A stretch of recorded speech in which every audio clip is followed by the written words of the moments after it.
Hi, this is Phil, and I'm here to tell you all about the Capes and Lunatics Patreon. Get early access to all of our interviews, including the monthly Chichester chats with writer and comic book legend DG Chichester, new episodes of classic Capes and Lunatics shows, including The Quantum Zone, This, That, or the Third, and many, many more specials, all completely uncensored. Access starts for $3 a month, full video when you pledge $5 a month. Check out the link in our show notes or go to patreon.com/capesandlunatics. Hope to see you there.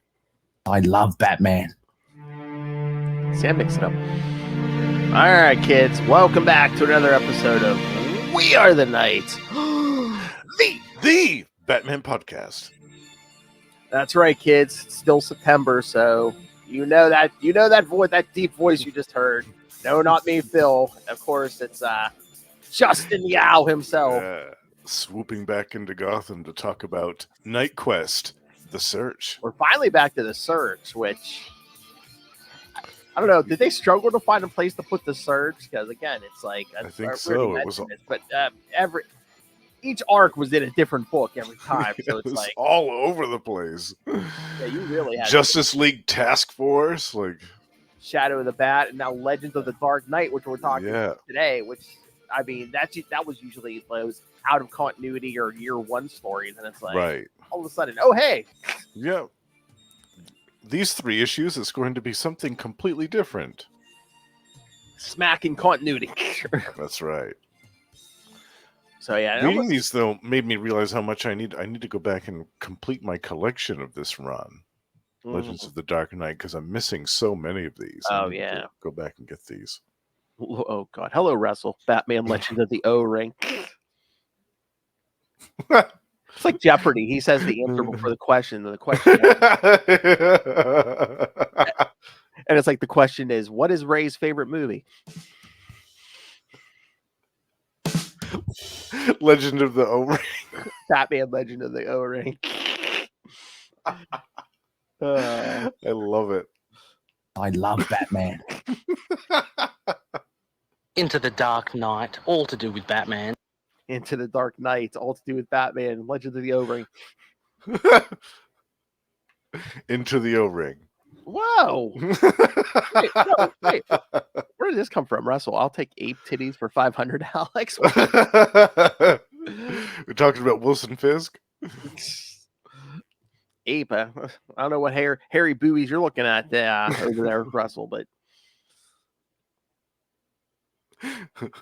oh, make sure you check out Marvel Tales episode 38, Russell, because Ray was on with us this morning to talk Silver Sable. So Silver Sable, lots of boob talk on there. Yes, because you know, Ray's schedule is always busy until you hit one of his favorite characters or a 90s drawn ladies. A voluptuous female character, yeah. SNL skit, you effing nerd. Oh, I'm sorry, I couldn't remember every joke in the 40-some year history of SNL, Russell. I'll take swords for 1,000, Alex. Oh, there you go. The old Jeopardy skits, yeah. I forget. Oh, what was the one? It was he gave an answer. He's like, or something. Your mother's a whore. You know, the old your mother's a whore. But that's done with the Sean Connery flair. What I'm referring, jerk. Sorry, I can't remember I'm sorry, I can't remember every joke in every Jeopardy skit from 20 years ago, Russell. I'm sorry. Your mother's a skank. Nah. You're trying too hard, Russell. We still love the drop, though. Oh, yeah. Oh, yeah. Oh, this morning, Russell Ray said that you sounded like something from The Exorcist with yours. Your mother. Yes. You terrified Ray. Ray said right that before he went to sleep. Yeah. He's like, oh, it's gonna give me nightmares. I'm about to go to sleep. He's like, it sounds like something from The Exorcist. So mission accomplished. Yeah. Terrorizing Ray with those drops. I love it. So see, mission accomplished, Russell. Russell, you made Ray dream about something other than Batman and Tigress. Mission accomplished. Yeah.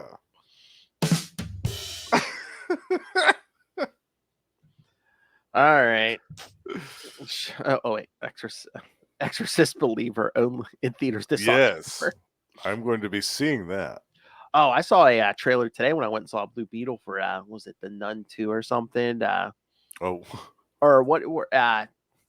Yeah, whatever that nun movie is. Yeah. that looks funny. Actually, those nun movies crack me up. It was so weird. That's what I was telling Lilith when we were doing our Blue Beetle review. Capes and Lunatics episode 206 or 306.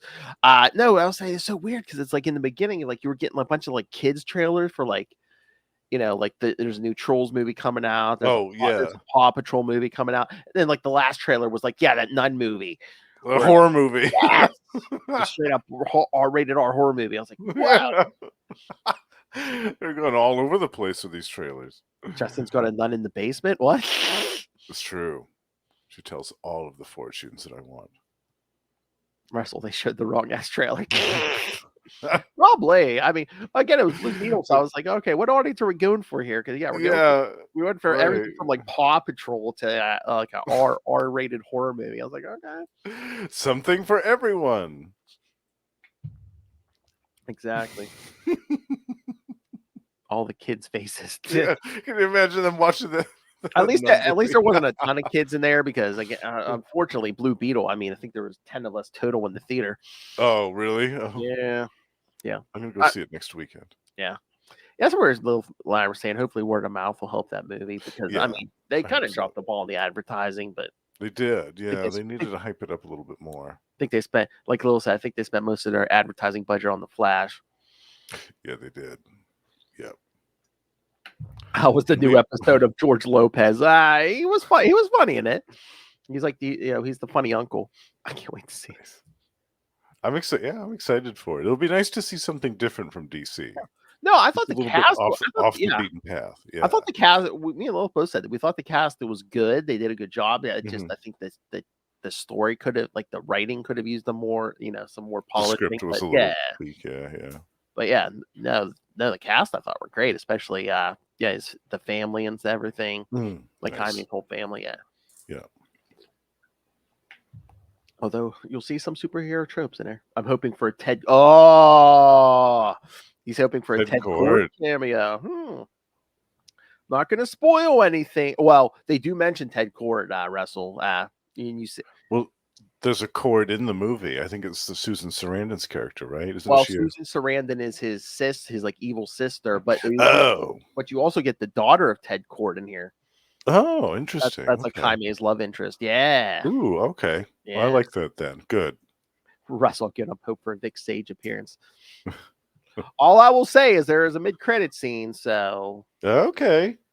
Now, did they mention the Golden Age Blue Beetle, Dan Garrett? They actually do. And Garrett, yes. Really? Oh, wow. Because when they're talking about the Scarab, they said, Ted was running tests on like Dan Garrett when he originally had the Scarab and stuff. So, yeah. Cool. Because they also mentioned, Ted Kord couldn't unlock that Scarab, and oh, I love it. That's why he made all his inventions. Oh, they do use the bug, his flying bug. They do use the ship. Yeah, nice. Oh, that makes me so happy. I can't wait to see it. Oh, yeah, they basically go down into the Beetle Cave, or they don't call it that, but it's basically the Beetle Cave. Yeah. Nice. Oh, yeah, that's great. I'm even more excited now. It's going to be a great movie. Again, I like the characters. It just needed a little more. Well, maybe it'll do well enough to get a sequel, and we'll get to see a little bit more polish. Hopefully, yeah. And I think they tried to cram a lot in because it's only like 2 hours and 7 minutes. So, and there's a lot of those Jaime Reyes Blue Beetle stories that they could adapt. Yeah, and it's weird. It's like that's what we're saying. Like he's a teenager in the comics, but he's kind of like he's like just out of college in this movie, so he's a little older. Oh, is he? Okay, probably like 22 or something. Yeah, something like that. I'm okay with that though. There's enough teenage superheroes running around. We don't need, we don't need to do the high school crap anymore. All right, so should we? I don't want to disappoint Ray. Should we do what we're here to do and talk some Batman?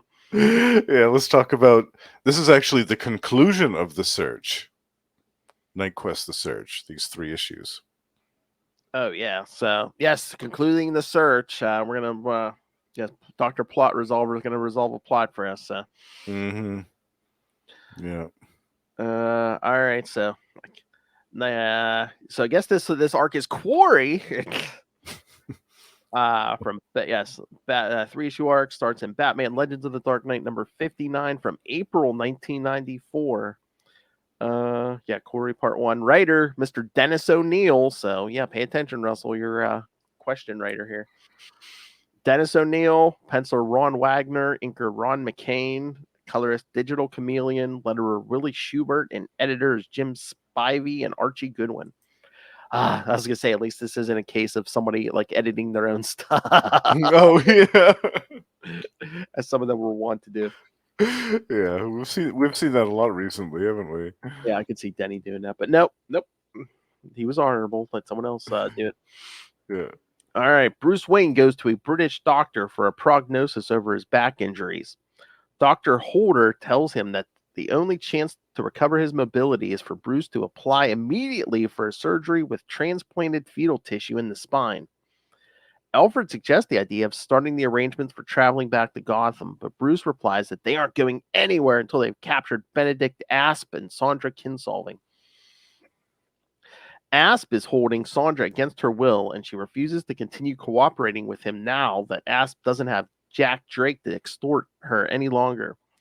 Shondra tries to escape, but is stopped by one of Asp's thugs. After the escape attempt, Asp injects Shondra with a hypnotic serum he developed himself. The substance subdues the person to the will of someone else.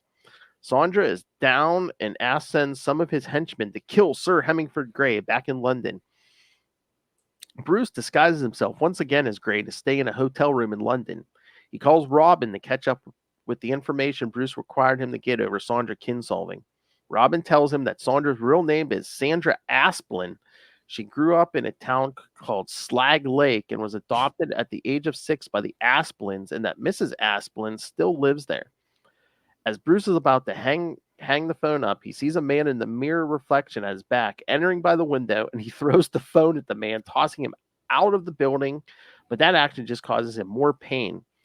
As he is trying to recover, 2 armed men break down the door, but Bruce reacts quickly enough and shoots tranquilizer darts from his cane, one for each one, and knocks them out. A third man using a balaclava enters the room. Bruce uses his second cane and sprays some gas at him. But the man creates a burst with a briefcase and blows the gas towards Alfred. Bruce sprays more gas at the man, but he laughs at the attempt. A good thing he had chili last night. Oh! That London chili, I know. He takes off his ski mask, revealing he was wearing a gas mask. So he's wearing a ski mask over a gas mask. Doesn't that defeat the ski mask is to conceal your identity, right? Wouldn't the gas mask conceal your identity? Yeah, it's a little redundant. Yeah. Just in case one fell off. I don't know. Yeah. And it's London, you've seen weirder things on the streets of London. The man opens the briefcase and takes a knife from inside it. Bruce blocks the man's attacks, but with great pain. The man then tosses the knife at Bruce, but he catches the weapon with help of the cane. The man, desperate, reaches for his gun while Bruce tosses the knife to his head, knocking the man out without hurting him. After the fight concludes, Alfred and Bruce decide to go behind with the clues given by Robin. They're going to search Sondra's past and visit her adoptive mother. At his hideout, Asp is inducing Shondra into a trance. He makes her remember their past as siblings adopted both by the Asplins. He forces her to remember their evil adopted father, Amos Asplin, who would always beat Shondra for no apparent reason. Well, other than he was a freaking racist. Yeah, nasty. Again, yeah. So it looks like he was some kind of reverend or priest or holy man, and yeah. So the whole story is, oh yeah, the town loved him, but then behind closed doors, he had no trouble beating his adopted black daughter. Yeah, and trying to take a whip to her. Yeah, crazy. And calling her racial. Yeah, ugh. So awful.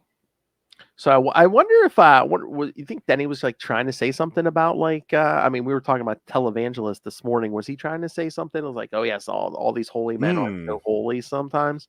Maybe. Possibly. I mean, and plus the town. Look at the town that they grew up in, Slag Lake. That could be anywhere, like in the South. Like, I was gonna say it sounds pretty white to me. Yeah, yeah, it could be anywhere down there. sounds kind of. Maybe it was a little bit of a commentary. Yeah. That's what I'm thinking because I don't see Denny being the guy just to throw that in just to throw it in. I mean, Yeah. he's no Frank Miller. I could see him just throwing it. Yeah. Yeah. It could have been. Yeah, he's no Frank Miller. Right. No, I think it was a little bit of a commentary, actually, Phil. Yeah, I think it was. Because again, I mean, there's certain stories. I mean, most famously, Hard Traveling Heroes, where Denny tried, makes like social statements, and Asp puts on his psionic helmet and makes Shondra remember more about their past. How one time he was injured badly by their father, and she would go to Benedict and heal his wound. It was completely cured, and that healing power would only work when they both worked together. Those memories are being told at the same time to Alfred and Bruce as they visit Mrs. Asplin. She tells them about the one time when Amos Asplin brought home a whip and threatened to use it on the kids. Sandra and Benedict were so angry at him, they wanted him to see him dead, and so he instantly died.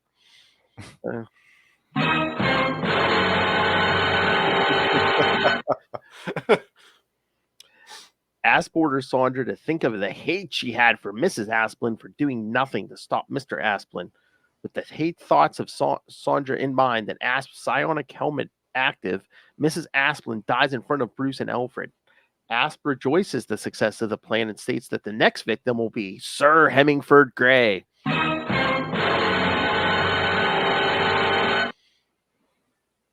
Thoughts? I don't like these 3 issues as a whole, because just the whole Dr. Plot Resolver thing, I think, is so weak. But that being said, if you take that away from it, I really liked this by itself, this issue. The art especially, I really love Ron Wagner's style.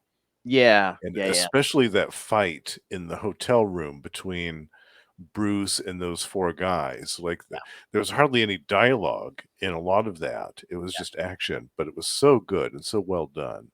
And the art was excellent just throughout the whole issue. I loved it. The plot, not so great. Like, I just can't get behind it. I can't get behind this sudden Shondra Kinsolving has powers, and her brother. Like, they kind of started a whole thing of what the Shadow the Bad issues, and I almost feel like they were kind of like, oh, we broke Bruce's back. Eventually we're gonna have to cure him. How are we gonna cure him? So they came up with hey, let's give Shondra powers. Yeah, but by that same logic, like, Bruce could have called up Zatanna and been like, hey, Zatanna, why don't you fix Bruce's broken spinal column backwards? Yeah. Like, you know what I mean? He could have contacted anybody that he knew with powers like that to fix his back, from the Justice League or who knows what. Yeah, or even this whole world. He could have pulled a Tony Stark and be like, oh yeah, let's put a chip in his back or something. Something. Yeah. He could have contacted some science whiz person from that he knows, some costume, like Barry Allen or some Wally or whoever was the scientist du jour at the time for DC. Because would that have been more interesting instead of like this, like, we have to force this like rescue mission, would it rather him just like hunting down a cure? Because he's like, I have to be Batman again, Yeah. Especially once he finds out Jean Paul's like running amok. He's like, I have to become Batman again. So see, in the beginning when this search thing started, I thought that the reason why Bruce wanted Shondra back was because she knew some type of like experimental or radical spinal surgery, some technique Yeah. that could potentially fix his back. Like she went to school like with a Wayne Grant and all this stuff, and spent all this time like researching spinal injuries, and came up with this special technique to fix people's back. Like she's the only person that could do this. Like I could have gotten behind that. Yeah. You know, somebody that has the surgical know-how, like the expertise. They aren't accepted by the medical community because their technique is too radical or whatever. I don't know, but I could have accepted that a lot more than, oh boom, suddenly she's got powers and she could fix anything. Yeah, because it's like, again, it's only when the two of them are in contact, but it's like, Yeah. it's like, so like they're mutants or something, because I mean, we don't see anything that gives them these powers. It's just all of a sudden, oh hey, one day we were kids, we touch each other, oh we could do this thing. Yeah, and there was no explanation of anything before that. We were exposed to this, or Yeah, no, because like yeah, even in like the 80s and 90s when they did the metagene, didn't you have to get like hit with something or something to activate that metagene? yeah. And this was before that alien bomb went off and Yeah. triggered a bunch of people's metagenes. Yeah, I don't get it. And it's like, I guess they're mutants. I guess. I could see Denny not liking this and being like, okay, I guess we got to write it. I guess we got to fix this. But I could see him grumbling about it and be like, I don't like this, but we'll do it, whatever. I could see that. I could see him being, no, let's just wrap it up. Yeah, again, I think I think they were just trying to beat the clock here. It's like we need Bruce back. We need him back as Batman, because as soon as literally after as soon as Nightfall, where is it? Night's End ends, Zero Hour starts the next issue. So yeah, there wasn't even a gap in between that. It's unreal. Not at all. I think they were trying to beat the clock. They were just like, yeah, he has to be in Zero Hour. Yeah. If only he wasn't in Zero Hour. We could have maybe we could have avoided the whole thing. Yeah, but they wanted those crossover, with the tie-in issues, like when time's running amok and he gets to like see the timeline where he died instead of his parents that night and stuff like that. They wanted to do all that. Yeah. They're like, man, I don't know if we get to come up with 3 or 4 of those stories for Jean-Paul. So yeah, let's get rid of that. Yeah. And I knew that Jean-Paul wasn't going to be Batman for long. Like, I mean, we all knew Not that, forever. right? Yeah. Yeah. We all knew that it wasn't going to be forever. But I was always hoping for a better solution to Bruce's injury, to that dilemma, than this. Yeah. But I will say that this issue and the 2 that follow it that we're also going to talk about, the artwork is excellent. Excellent. Yeah. Oh yeah, the art is not the problem with this art. No, not at all. And that's what makes these still enjoyable to read for me. Oh yeah. Even though I don't like the story, I love the artwork so much that I'll still go back and read it. And again, I was gonna say, are these all? Because I just opened issue 60, Norm Brayfogle cover. Yes, painted. All 3 of these are painted Norm Brayfogle covers as well. Gorgeous. So that definitely helps. Yeah. Yeah. Was he doing the covers for these at the time regularly? I don't remember. I don't think he wasn't doing. He wasn't like the regular art. I mean, we were getting painted covers, but I don't think. Oh no, that was Shadow the Bat. Yeah, Shadow the Bat was Brian Stelfreeze did all those, but Legends of the Dark Knight, I think, were different people. Yeah, I think it. Well, again, it's just the nature of the beast. Yeah, because I think there was different cover artists because again, you were getting different creative teams each arc too. So inside, so right. Yeah. Yeah, I'm just scrolling through the app here. Yeah, go back and get some of those. Yeah. Oh yeah. Some of the stuff's collected, like the Venom arc. When Bruce gets Venom, yes, Venom, yeah. Because Littleton, I covered that early on. Yeah, that's and the Shaman. I think was another one that was collected, wasn't it? Or I think so. Yeah, something like that. Yeah, there were a handful of them. Yeah, I'm trying. I was gonna say if not. Oh, it might be all of them. It looks like all of them might be on the app too, kids. So Yeah, they are all on the app. I looked earlier. Yeah, and that's nice. 219. I'm surprised. Yeah. I'm surprised that they went 219. Me Seeing how too. it wasn't like a regular in continuity, Right, book. and it was like an anthology, like you were saying, an anthology, a different creative team on each story. And sometimes that doesn't hold people's attention well, but it obviously did for 200 plus issues. Wow. Although it did have to be, it had to tie in with the rest of the books like for a whole year when they did No Man's Land. So Oh, right. Yeah. They did that a few times. Yeah, they did that a few times. But yeah, so yeah, yeah, that's the thing. I've always been like, man, I just want to do like I should do like a straight read through of I need the time to read all of these. I've read a bunch of them, but there are holes where I haven't read all of them. So Mm-hmm. Yeah, it would be cool to go back and cover some of those sometime. I'm gonna throw some of those on the schedule for next year. Tell Lil we're doing them. I think I don't think she really had a problem with the Legends of the Dark Knight stuff. Yeah, a lot of those were really good. Yeah, Mm-hmm. a lot of the ones that I read, I was really impressed with. All right, ready for part 2? Yes, I am. All right, Batman Legends of the Dark Knight number 60 from May 1994. Knightquest to Search Quarry part 2. Denny O'Neil again. This time, penciler and inker Eduardo Barato, who we talked about last episode. He did the Batman Annual 17. Right, featuring Ballistic. Yeah. Ballistic's first appearance. Yeah. Yep. Colorist Digital Chameleon, letterer Willie Schubert. Yeah, so everyone's the same except Eduardo's jumped on here as penciler and inker. That's the other sign that maybe this was like a rush job. It's like, oh yeah, we already need another like penciler on to come in here. Yeah. I'm trying to remember. Wait, who was the artist on the last one? I was going to say Ron Wagner. I'm trying to remember. Did Ron Wagner do it? I was going to say, did they move him over to Knight's End? I'm trying to remember if he did anything at Knight's End. I think he did. Maybe was he maybe on this book, because this book did part of Knight's End too. I mean, we're going to get to here. Yeah, I feel like he was in one of the Knight's End. So I wonder if they just brought Eduardo Barato in, so Ron Wagner could start working on Knight's End already. Yeah, they're trying to get a leg up on it. Because again, all 4 books were a part of that. So it was basically every week there was a Batman book that tied this up. Yeah. All right. Yeah. Benedict Asp is relishing the killing of his stepmother with the help of Shondra's powers and his psionic helmet. Shondra is exhausted, and Asp is preparing himself and Shondra for their next killing, Sir Hemingford Gray.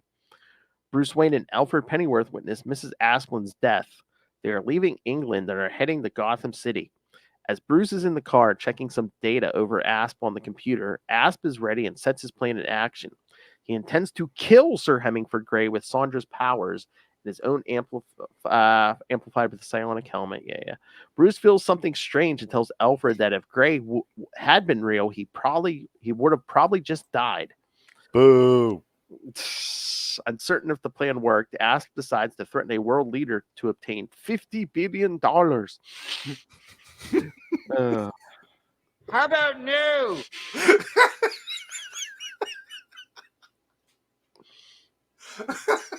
$900 trillion.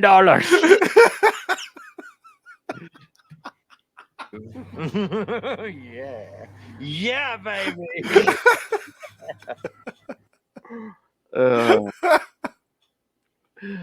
I think Lilith and I said we got to get everyone together for the holidays. We'd have to do the second Austin Powers, because we did cover the first Austin Powers before. Oh yeah, count me in for that. I love that one. Yeah, baby. Yeah, baby. All right. Back in Gotham, Bruce can't stand the pain anymore, and Alfred takes him to Gotham General Hospital. The doctors tell Bruce to lay down and rest while they work a plan for his recovery. Bruce watches the news on TV and learns of the threat to the President of the United States of America in exchange for $50 billion. The threat also mentions the events in Monkley Village. Remember those Shadow of the Bat issues, kids? Mm-hmm. And the death of Sir Hemingford Gray as proof of the threat. The president will be killed on Thursday. 4 days for Bruce to do something about it. Just as he is rising from his bed, Alfred tells him that if he continues to act recklessly, he will resign his post. Bruce won't listen, and Alfred resigns. Alfred goes to Wayne Manor seeking the help of Jean-Paul Valley, Batman. Alfred tells him of Bruce's plans and asks him to help Bruce while he stays and cleans up Wayne Manor for the last time. Bruce, yeah, that was weird. That was weird. Jean-Paul's like, I'm not going to help him. He's like, wouldn't Batman help people? Yeah. We need your help. Show me the superior Batman, yeah. Yeah, he has to do a little bit of mind games on Sean Paul to get him to help. I was waiting for your reverse psychology is not going to work on me. I'll do it.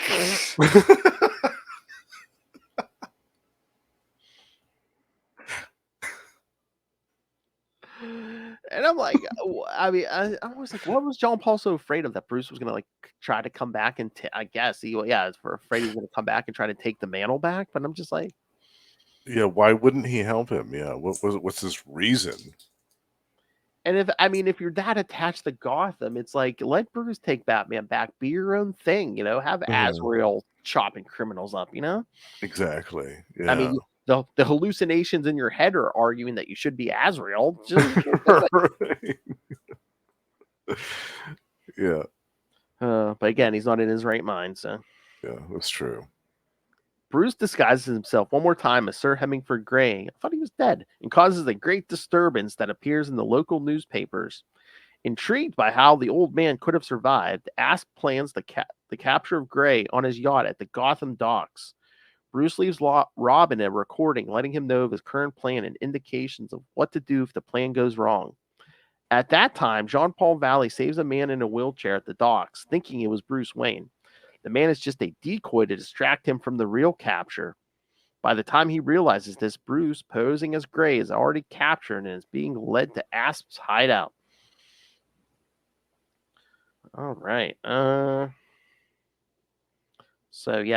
Alfred quits here. He moves to Europe and does not return until Nightwing, Alfred's Return #1. The one shot.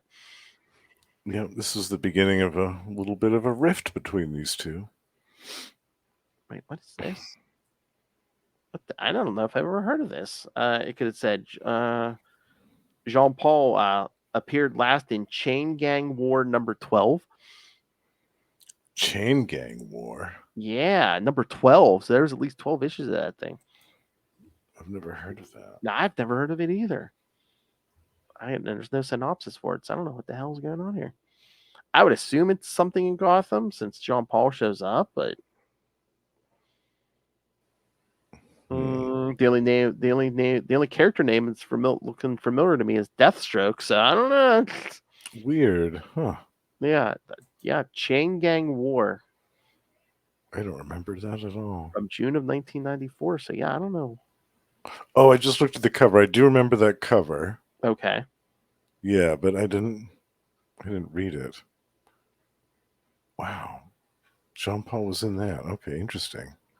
I'm thinking it's a bunch of it's like villains or something, and he just comes in and busts heads or something.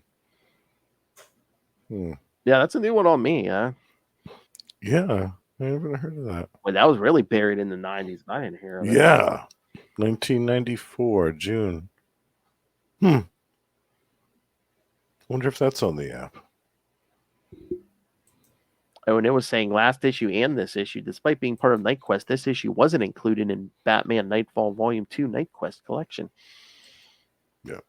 It was in the omnibus, but and one of the collections, but not the other collection. Yeah, a lot of the search stuff was omitted, wasn't it? Mm-hmm. In the collections, yeah. Don't know why. Yeah. Again, this was so hard to find. Like back in the day, man. Like I remember, like I was lucky if I saw the search issues, especially if you did like the newsstand. It's like yeah. I only ever saw the issues in the comic shop of the search, except for the Justice League Task Force ones. Yeah. So if you were on the newsstand, you didn't know Bruce was doing anything. You've right. disappeared. Yep. Yeah, you only had access to Detective Comics and Batman. Yeah, because I because like the other two were, yeah. yeah, the newsstand. I don't remember seeing Bruce again until like if it was just newsstand till like Night's End, Yeah.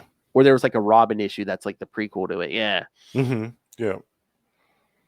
Was there a Nightwing? There wasn't a Nightwing series at this point, was there? No. No. That's just no. He was still in Titans. Yeah, well, yeah, this was like towards the end because he shows up in Night's End and they're kind of like they kick him out of the Titans and then he comes over here because after 0 Hour when Bruce returns, Bruce takes another trip, but this time he lets Dick Grayson fill in as Batman Oh, right. That's right. Okay. for like 2-3 months. Yeah. Yeah. Yeah. And Tim Drake was happy with that choice. This time you did it right. See, we Right. can learn from our mistakes, Bruce. Yeah, come on. That should have been obvious, but okay. All right. You ready for the last one? Yes.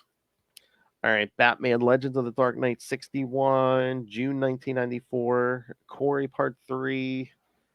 Yep. Same team as last time. Eduardo Barado's still here. So thinking Ron Wagner's working on Night's End. You're probably right. Yeah.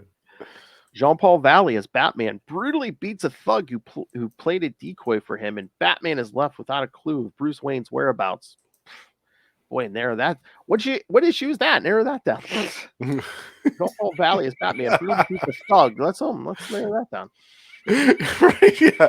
That could be anything in the last couple of months. Yeah.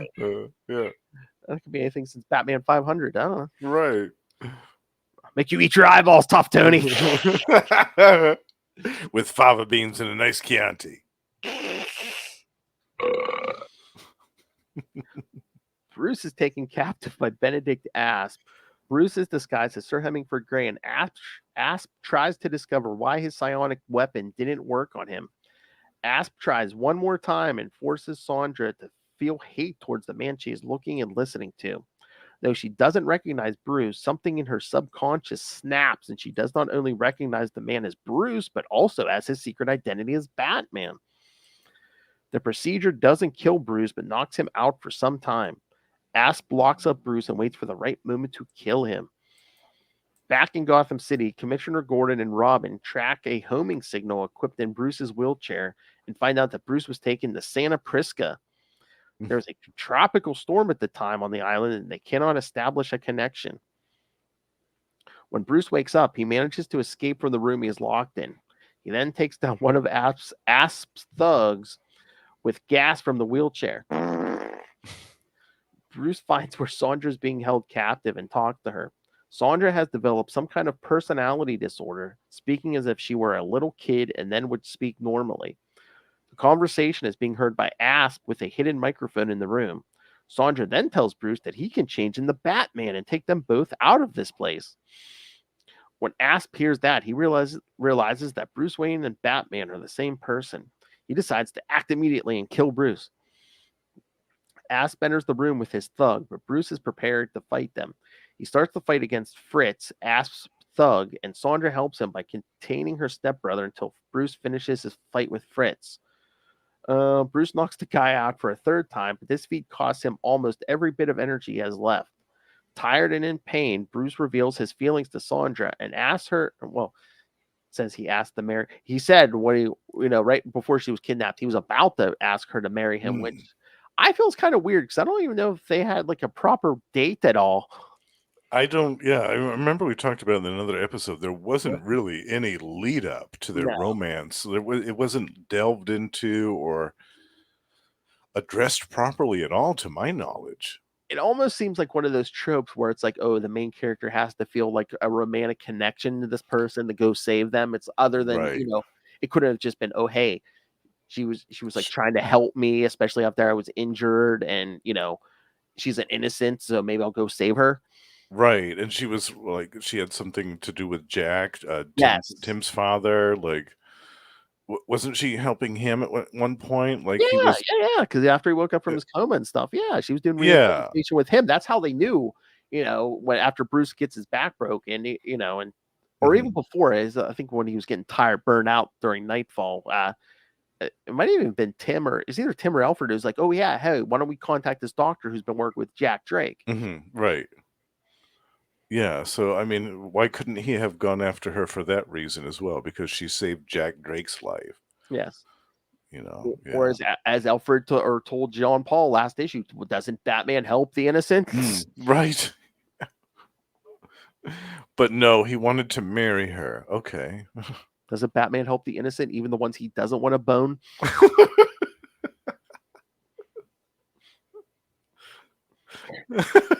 And Jean Paul's like, I don't know, man. I really wanted to help Catwoman many times. Yeah. Help her out of that bodysuit.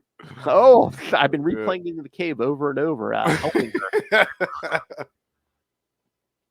You're the knight herself, and a devil for making me want you. Speaking of Alfred, before you leave, is there a mop here? Clean up in the Batcave. Ew. That's not guano. You might want to get the squeegee out for that one. Oh, well, yeah, horny young virgin, yeah. Yeah. It's going to be a while flushing that out. Remember your teenage years, kids. Yeah. Asp takes the oh, God. Yes, I was replaying in my mind how I wanted to help Catwoman. I wonder if my wrist is ready for that. That's what those gauntlets are for. Don't let it kids. Oh, that's that religious zealot training where it's like, oh yeah, you're gonna pleasure yourself. You have to wear these gloves, kids. That's right. Yeah, no physical contact. You want to do it, it's gonna be painful. That's right. Yeah. All right. Where was I? Asp takes a gun and is about to kill Bruce with it, but Bruce uses a syringe to injure Asp. A confused Shondra tries to heal her brother, but instead her touch kills him. Bruce thinks he killed the man and is in shock until Shondra tells him it was her who killed Asp. She didn't mean to do it, but it happened. Shondra notices Bruce's pain and decides to use her healing powers to heal him. They spend the whole night in the shack until the storm clears up. Bruce is completely healed, his back restored, and he can walk again. Bruce takes Shondra back to Gotham and buys her an estate where she will have all the medical attention she will require. She is mentally scarred beyond recovery. She will stay in a childlike consciousness for the rest of her life. Boo. So she was switching back and forth. I was like, was her whole night session of healing him what drove her to be a child permanently? Yeah. That wasn't discussed, was it? No, they really didn't say. It was either that or maybe killing her stepbrother. I don't know. Or her adopted brother. Oh, maybe that was what pushed it over the edge. Yeah, possibly. Or just killing him. Or just a short circuit because they had to be in contact to do it. And right. Killing the person she was getting the power from it. I don't know. It created some type of psychic feedback or something. Yeah, I guess. And it's kind of subtle. I'm just like, so did she just lay there all night and like cuddle him and heal him, or was there like how does the song put it? Sexual healing? Superior puss. There's nothing else to do. They got to wait out that hurricane all night long. I mean, seriously. I mean, any port in a storm, I guess. Because again, she wasn't in contact with Asp, but it seemed like it was taking her a while to heal Jack Drake. I'm like, Bruce was healed pretty instantaneously. Yeah. So was that like direct? He went straight to the source. Superior puss. I mean, he can't get any closer skin to skin contact. Is that what did the quick healing? I don't know. Intimate healing, you could say. And is that what drove her to a permanent childlike state? It's like, oh, I don't want no more of that.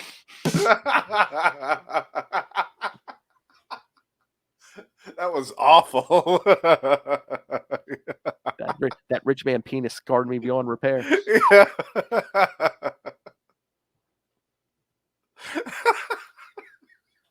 She paid back those medical student loans, Those student loans from the Wayne Grant. She paid those back the hard way.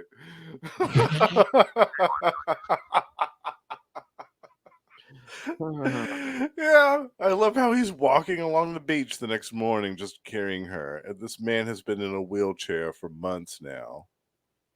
I Just know. That's what I'm casually saying. strolling across the beach, carrying Instant, her like she's a rag instantaneous doll. healing, you know? Oh, the first time I read this, I was like, "What? Are you kidding me?" Because that's the other thing. I If it had been like gradual, like over these past couple months, between the shadow, Yeah, say she had been with Bruce and Alfred and they were trying to track down Asp, and like the whole right. time they were doing it, she was like giving him the healing sessions, In maybe. But it's like, increments. yes, Yeah, in but it's increments. Yeah, all in one shot. yeah. Ugh. Yeah, and they're like passionately embracing each other like it's a romance movie, and they should have waves like crashing up upon them on the beach while they're making out or something. It's terrible. Oh, I know. I know that. I mean, it's a small panel, but it almost looks like a romance novel. it really does. It looks like a Across the beach. Harlequin romance novel cover. It's not good. I don't approve of this. Yeah, it's just all kinds of. And even Denny's dialogue in these last two issues, I noticed a couple of times, and I don't know if you noticed this too, Phil, but some of the dialogue, there was a weird flow to some of the dialogue in these two issues, where Yeah, where it like skipped over to like mid sentence, it would cut off and then skip over to a caption in the next panel. It in a very kind of non-organic way that yeah. really made the flow of the dialogue very strange.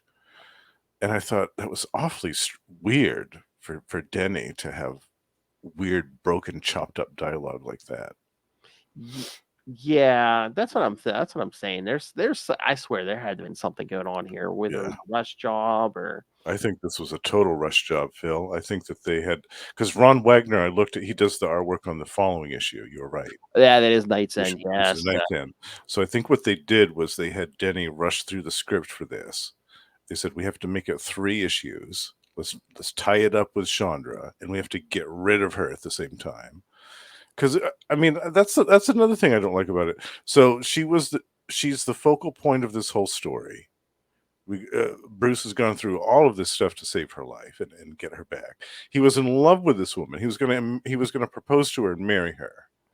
She has these powers. She fixes his back, and then she's a child, and he's bought her an estate, and she's going to be shipped off there to live the rest of her life being taken care of.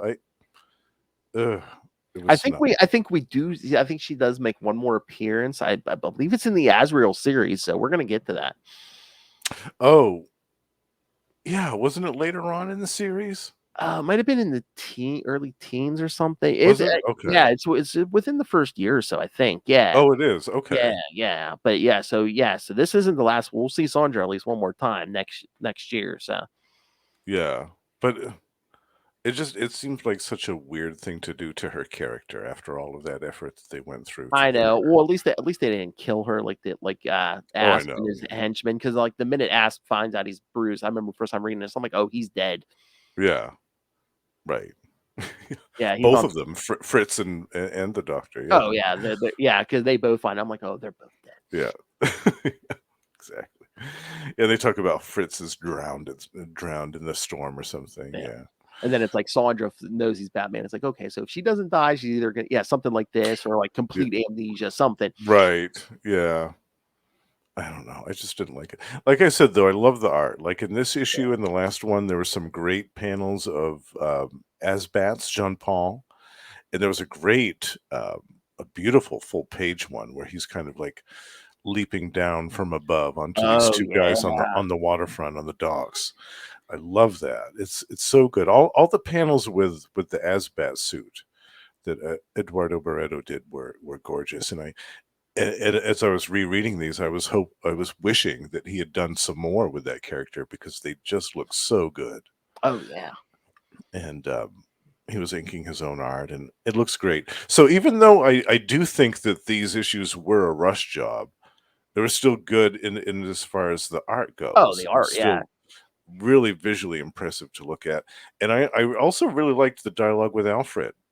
All of his dialogue with Bruce where he's finally putting his foot down and he's like, the doctor told you that you can't move and you're still being a stubborn ass.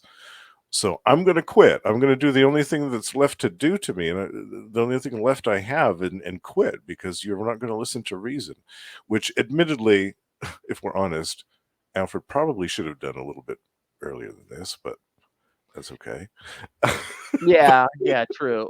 But again, Bruce is so damn stubborn because it's like, I mean, in Justice League Task Force, he called Yeah. Martian Manhunter. He sent him some people to do this. I'm like, you have people who could track Right. Asp down. I mean, yeah, you're not going to send Tim Drake, but I mean, why don't you swallow your pride and call Dick Grayson or something? Dick Grayson, or like one of the Justice League people, like Vixen or Gypsy, or one of any one of those. Especially once there's like going to be an attempt on the president of the United States. Yeah. You call the Justice League, they're going to send somebody. Yeah, why wouldn't you? Yeah, I know. I mean, I'm sure. I mean, I think Martian Manhunter would make a personal appearance if totally. Yeah, if you told the Justice League, listen, there's a device that this guy has that if his sister thinks about somebody dying, that person dies, no matter who it is. That's a Justice League level threat, in my opinion. Yes. They should have mobilized on that. And that was another thing I didn't like too. That was another boo moment for me, was when they're using the device on the alter ego, Sir what's his face, and Bruce has that little tizzy. He's sitting in the back of the limousine. He's like, oh, I feel dizzy all of a sudden. And then he thinks, oh, if Sir Reginald or whatever his name is was a real person, I can't shake the feeling that he would have just died. Yeah. The first time I read that, I was like, oh my God, what? No. You know what? The only thing I was thinking, because I wasn't sure, but after that is when they go to the hospital, the hospital in Gotham. I was like, so is he just in the hospital and in pain because he's been effing his back up, or is it because did part of that attack like physically make him worse? Again, that wasn't clear, but I was like, that maybe mess him up more. It didn't kill him, but maybe did it mess him up physically more? Possibly, yeah. But again, that wasn't specifically detailed. Yeah, because like that last issue of that final fight scene, remember, like what was it, like his right arm like stopped working. He's like, I only got one arm left. Right. Yeah, and the fights were good too. Like I like the fact that he was down to like one arm and he's beating up this dude on the floor, like just wailing on Fritz, like with his one good hand left. Yeah, like I like that. Like that's good Batman stuff. But just how he got there, everything leading up to that was not my cup of tea. Yeah. Again, I think it was a rush job, and yeah. Oh, and again, I mean, this last issue was June '94. I knew it, but I looked it up. It's like Superman's back. Clark Kent is Superman. There's gonna be an attempt on the president's life. You can call Clark Kent and be like, "Oh, hey, there's gonna be an attempt on the president's life." And if you're worried about people here, and be like, "Oh yeah, can you get your good buddy Superman over there to protect the track down Asp, give him all the information you have, and be like."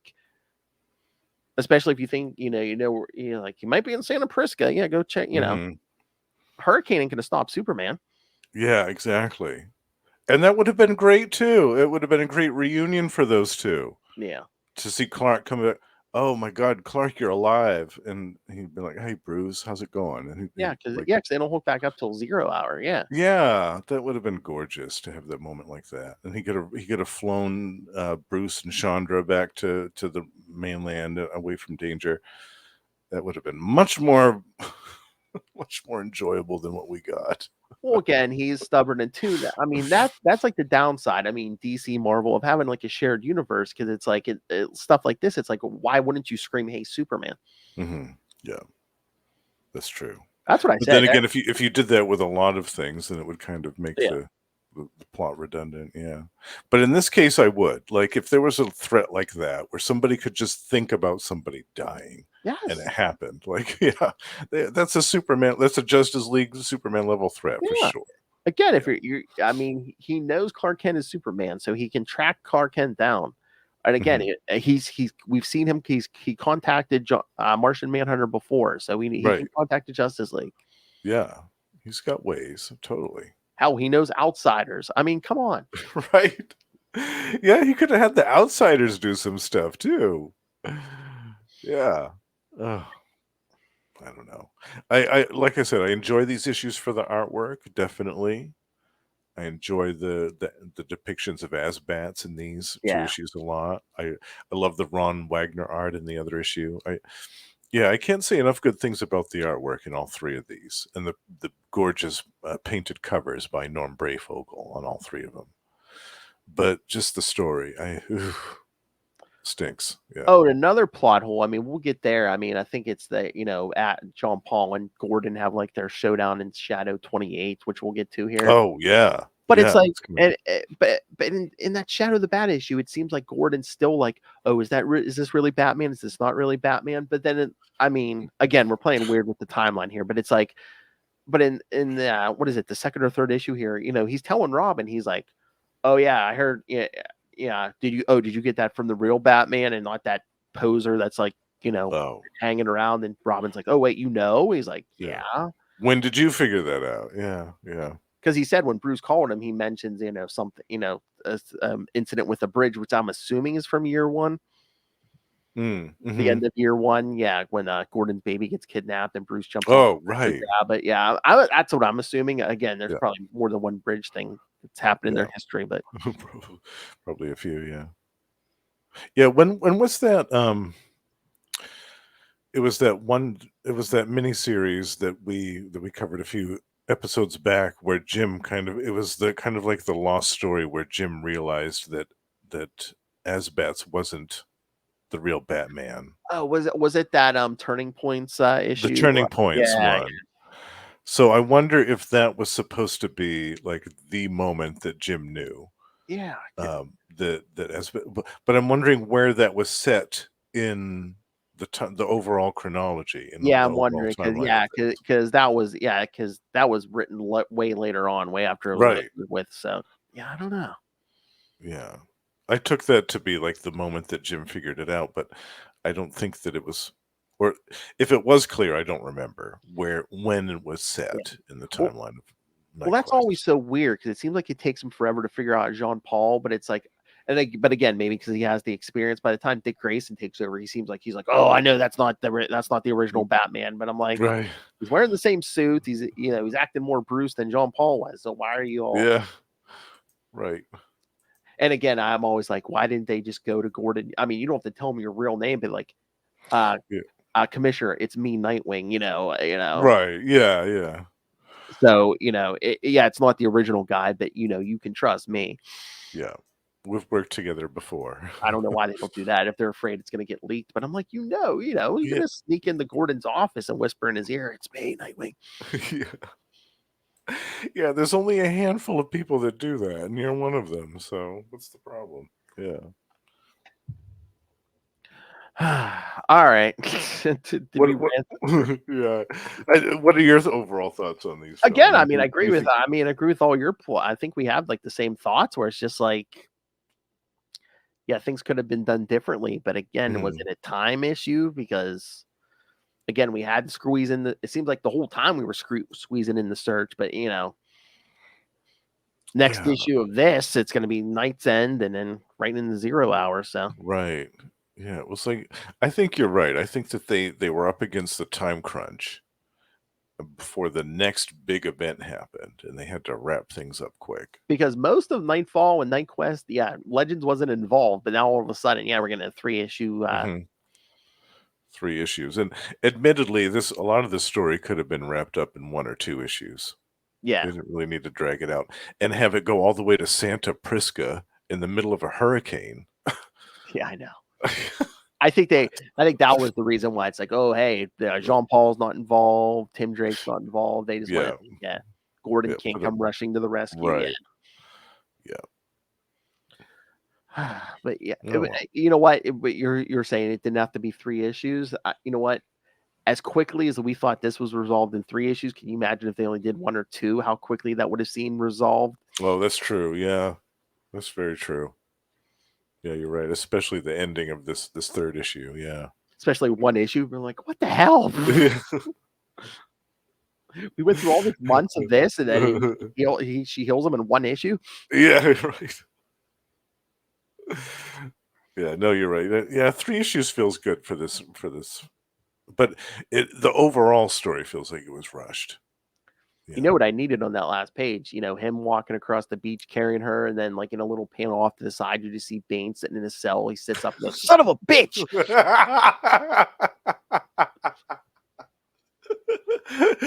He's like, "No!"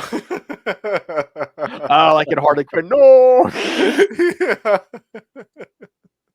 Yeah. All my hard work undone in one night of passion. No. No. Oh, that would have been funny. Damn Where, you, where Benedict was Asp. Bane at this time? Was he in Arkham? I think he was locked up. It might even have just been Blackgate or something. But Oh, Blackgate, yeah. because I know there's like a one shot where like he does like escape when Bruce is back. So Yeah, I think it is on the other side of like Zero. Well, you know what? No, it is on the other side of 0 hour, but it's after like Dick takes over and then Bruce comes back. And Right. Yeah. Yeah. But yeah, he's still locked up since John Paul beat his ass in Batman 500. And I liked that it was a while until we saw him again. Yes. They didn't pull a Venom and like immediately bust him out of jail like 2 months later and throw him up against somebody else. Yeah, that was nice. I mean, they eventually weave him back in, but it's like I think he was. I mean, just like Doomsday, he was created to be the plot device that takes the guy out for a year. Right. Yeah. Yeah. And he proved to be enduringly popular. Yeah. Yep. Yep. I'm obsessed with pasta makers. And you think this gives you power over me? Oh, Mr. Wayne. Yeah.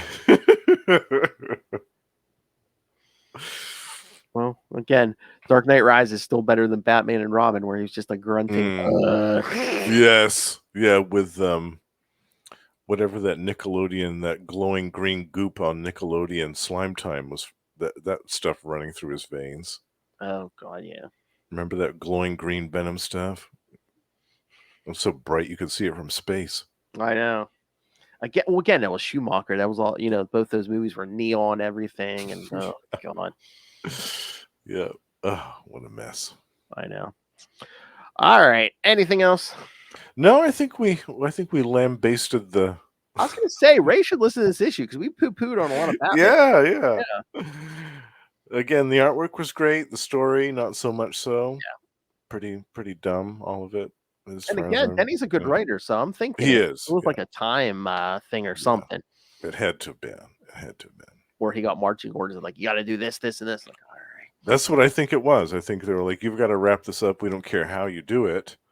Just do it before this issue, because this issue is going to be 0 hour. But I just wonder how long they had the whole Shondra as like a mutant tealer in their back pocket, because it seemed like they were starting to come to that in the Shadow of the Bat issues. So. Yeah, they were. Yeah, I remember that. I wonder if like right around Batman 500, they're like, okay, eventually we're gonna have to bring Bruce back. How are we gonna heal his back? And everyone was like, we didn't think that yet. Oops. I know. Let's have Shondra kidnapped. Her and Jack kidnapped, and she'll be a mutant. Yeah, she's got powers, but she can only use them in proximity to her crazy brother. They were sitting around like in that 70s show, like passing the smoking the doobie. Yeah, she's a mutant. Yeah, because we don't even have to explain where she got her powers. Yeah, Smoke the doobie. Yeah. What could possibly go wrong? Yeah, they're like the Strucker twins, and they the powers only work when they're touching. Yeah, like that. Even though they're not biological brothers. Yeah, they still touch and it works. Yeah. I know. Oh, it's so bad. Yeah, they can all be winners. Yeah, and we'll have a good one next episode. Oh yeah, that's right. Yeah, because we'll already be at the end of the month already. This is Justin's regularly scheduled episode. Yeah, so we'll cover Yeah, Shadow of the Bat 26 and 27, featuring And those- Clayface 3, 4, and their offspring. And the little baby. Yeah. Oh, those are definitely going to make up for these ones. Those two. Yeah. And yeah, we haven't seen him in a little bit, but Abattoir will pop his head in. Yes, he will make a brief appearance. Yeah.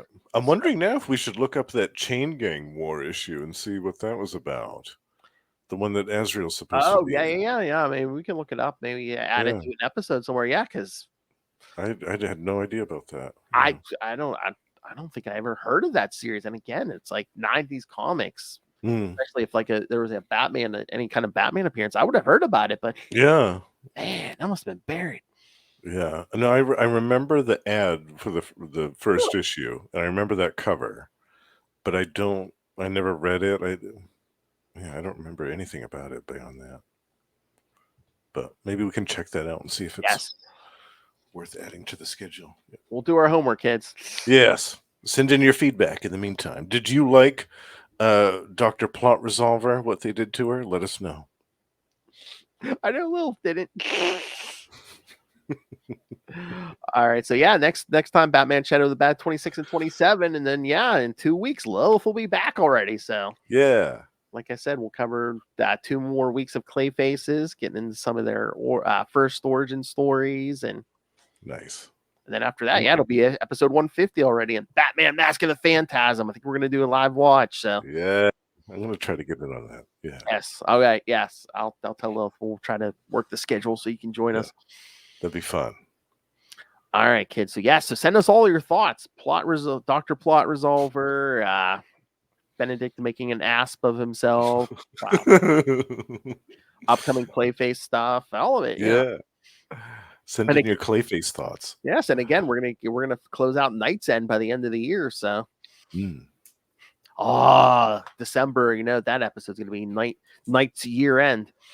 Ooh, yeah. Yes. Very nice. Then we'll get to the ongoing Azrael in January. So again, lots of homework, kids. Send us your thoughts. Yes. Email us, CapesandLunatics@gmail.com, or call the voicemail 614-382-2737. That's 614-38-CAPES. And remember, you can find all things Capes and Lunatics episodes, social media, merchandise, the Patreon. Join the Patreon elite like this gentleman over here. Join me in the Patreon elite, and you can hear all about Lilith and Phil's thoughts about Heroes Reborn. And you can hear which one Lilith hated the most. It's a surprise. It will surprise you. It definitely surprised me. Not the obvious choice, kids. Yeah. I was going to say, all right, I think we're good enough friends now. I was going to say, he's a gentleman like Lilith Hellfire's a lady. So. It can be gentle sometimes. Oh, my. Upon request. That's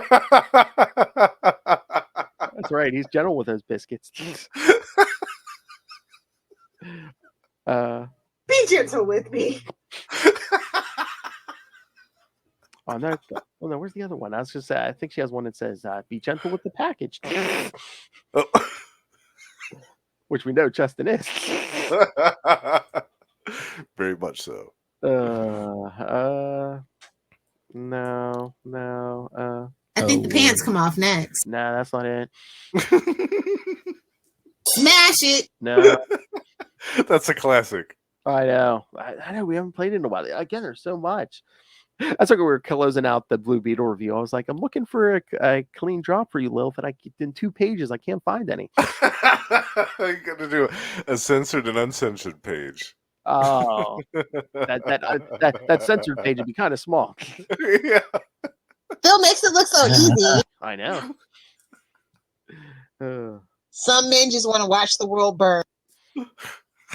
And women, Lilith?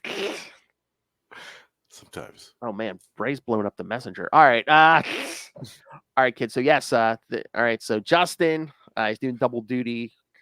Probably feels like triple duty to him this month, but usually, yes, he's on. He's here once a month to talk Azrael with me.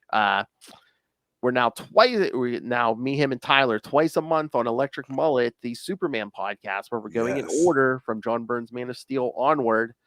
And of course, if you love Marvel, Justin and I are on Marvel Tales every week, covering Every week. something different Marvel every time. Could be X-Men, could be Silver Sable, so That's right. Avengers. Could be Thor. Yes. So Yeah. if you like anything Marvel, we're probably going to get to it eventually, especially if you Yes. send in requests like that rated. That's right. We do take requests. Yes, but that is not the end to this man's accomplishments. Justin, where else can people hear you? I can also be found over at Gamma Charge, the strongest podcast there is, where Russell and I talk about the Incredible Hulk and the sensational She-Hulk twice a month. And we also do live issue reviews of the brand new Incredible Hulk series by Philip Kennedy Johnson and Nick Klein, which is excellent. If you haven't checked it out, please do so. And we also have a Patreon. You're definitely more than welcome to check that out as well. We have bonus episodes every month. And in addition to that, we are joined by our friends Ray and Sparky over on Predator and Prey, a Yaocha podcast, or the Yaocha podcast, I believe it's the only one, as far as I know, where twice a month we talk about everything to do with Fox's Predator in comics, movies, action figures, and more. And last but certainly not least, The Lost Library of Legends is coming soon to a podcast service near you. Believe it when I see it. I'm a sucker for a guy with a powerful rod. Scream it! Yes, this man seems to get distracted when he's about to pull the trigger on that Lost Library of Legends. Things in common, you know, cannabis and comics and other things starts with C. Yeah, a lot of distractions this month. I've had a busy month. And not all of it good, kid. No, not all of it good, no, but a lot of it was. Yes. Yeah. All right. Thank you for joining us. Again, next week, Clay Faces, including Justin's favorite. That's right. Rest in pain.